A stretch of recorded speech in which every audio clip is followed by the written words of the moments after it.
त्यामुळे या स्तूपामध्ये नतमस्तक होण्यासाठी आणि डॉक्टर बाबासाहेब आंबेडकर यांच्या स्मृतींना अभिवादन करण्यासाठी देशभरातून भीम अनुयायी चैत्यभूमीवर येत असतात। डॉक्टर बाबासाहेब आंबेडकर यांचा आज 68वा महापरिनिर्वाण दिन आहे।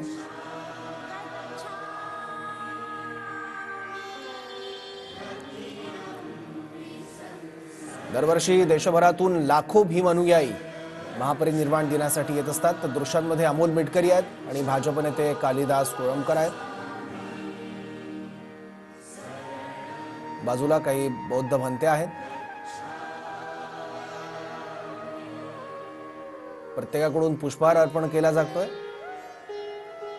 आणि सर्व नेते आता डॉक्टर बाबासाहेब आंबेडकर यांच्या प्रतिमेसमोर नतमस्तक झाले आहेत।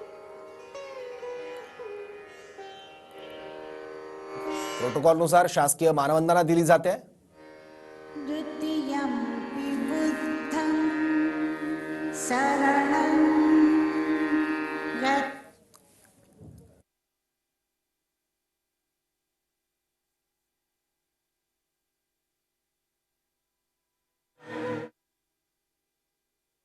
शासकीय मानवंदना आता आपण देत आहोत।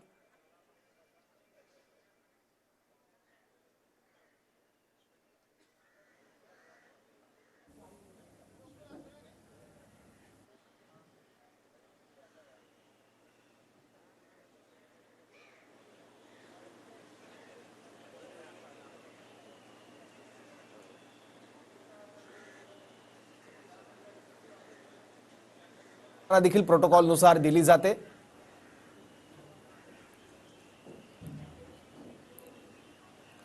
राज्यपाल, मुख्यमंत्री आणि दोन्ही उपमुख्यमंत्री आपल्याला दिसत आहेत। पोलीस आहेत ज्यांच्याकडून शासकीय मानवंदना डॉक्टर बाबासाहेब आंबेडकर यांना दिली जाते।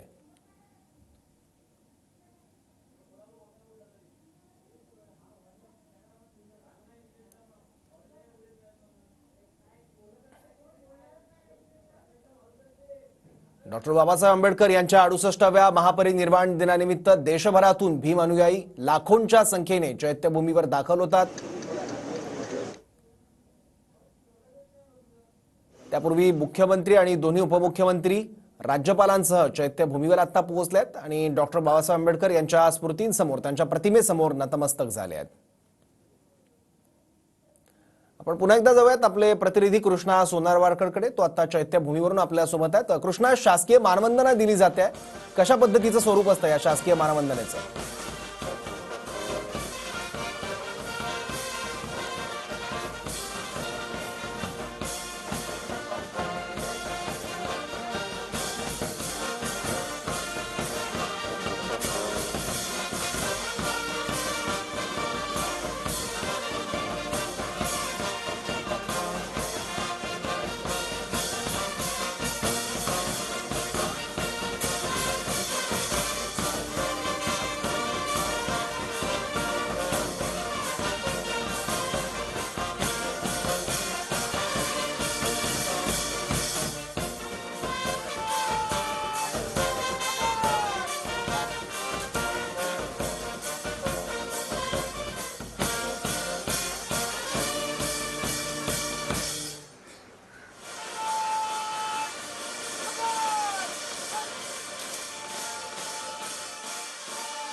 शासकीय मानवंदना पार पडलेली आहे। राज्यपाल राधाकृष्णन, मुख्यमंत्री देवेंद्र फडणवीस, उपमुख्यमंत्री एकनाथ शिंदे आणि अजित पवार यांच्या साक्षीने डॉक्टर बाबासाहेब आंबेडकर यांना मानवंदना देखील आजच्या दिवशी दिली जाते शासनाकडून।